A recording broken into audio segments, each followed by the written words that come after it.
வாங்க வாங்க மாப்பிள்ள சாமி, எங்க மாலை போட்டிருக்கீங்க? எந்த கோயிலுக்கு? மாமா சாமி, பங்குனி உத்திர திருவிழாவுக்கு முருகப்பெருமானுக்கு மாலை போட்டிருக்கேன் மாமா. சந்தோஷம் மாப்பிள்ள, சந்தோஷம் மாப்பிள்ள. மாப்பிள்ளைக்கு பங்குனி உத்திர வாழ்த்துக்கள் மாப்பிள்ள. என்ன மாப்பிள்ள முருகனுக்கு மாலை போட்டிருக்கீங்க, பங்குனி உத்திரத்துக்கு மாமா வாழ்த்து சொல்றேன் தலையாட்டுறீங்க. அப்புறம் எதுக்கு தான் மாப்பிள்ள வாழ்த்து சொல்லுவீங்க? இதுக்கு சொல்லாட்டி நான் வாழ்த்துக்கள் சொல்லணும்னா சொல்லவா மாமா? சொல்லுங்க மாப்பிள்ள. எந்த மலையாள சம்சாரிக்கிற மக்கள் திருவோணம் சுபேஷங்களும் சுபிசேஷங்கள் மாப்பிள்ள, சுபிசேஷங்கள் கேரள மக்களுக்கு. அப்புறம் தெலுங்கு மாట్లాடுற மக்களுக்கு உகாதி விஷஸ். உகாதி விசேஷ மாப்பிள்ள, தெலுங்கு மக்களுக்கு விசேஷ மாப்பிள்ள. வேற இந்த கன்னட மக்களுக்கு அந்தரிக தசரா உகாதி விஷஸ். கன்னட மக்களுக்கு விசேஷ மாப்பிள்ள.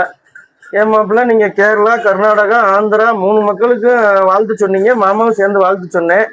தமிழக மக்களுக்கு மாமா வாழ்த்து சொல்லட்டுங்களா? தமிழக மக்கள் அனைவருக்கும் தீபாவளி வாழ்த்துக்கள் மாப்பிள்ள. தமிழக மக்கள் அனைவருக்கும் பொங்கல் திருநாள் வாழ்த்துக்கள் மாப்பிள்ள. தமிழக மக்கள் அனைவருக்கும் தமிழர் புத்தாண்டு நல்வாழ்த்துக்கள் மாப்பிள்ள. ஏன் மாப்பிள்ள தமிழ் கடவுள் முருகப்பெருமானுக்கு மாலை போட்டுட்டு தமிழ் புத்தாண்டு கூட வாழ்த்து சொல்லலன்னா அப்புறம் என்ன யாருக்குதான் மாப்பிள்ள வாழ்த்து சொல்லுவீங்க நீங்க? நான் சிம்பிளா ஒரே வாழ்த்தா சொல்லிடுவா மாமா. ஒரே வாழ்த்தா? அது எப்படி மாப்பிள்ள? அனைவருக்கும் விடுமுறை தின நல்வாழ்த்துக்கள். வாழ்த்துக்கள் மாப்பிள்ள.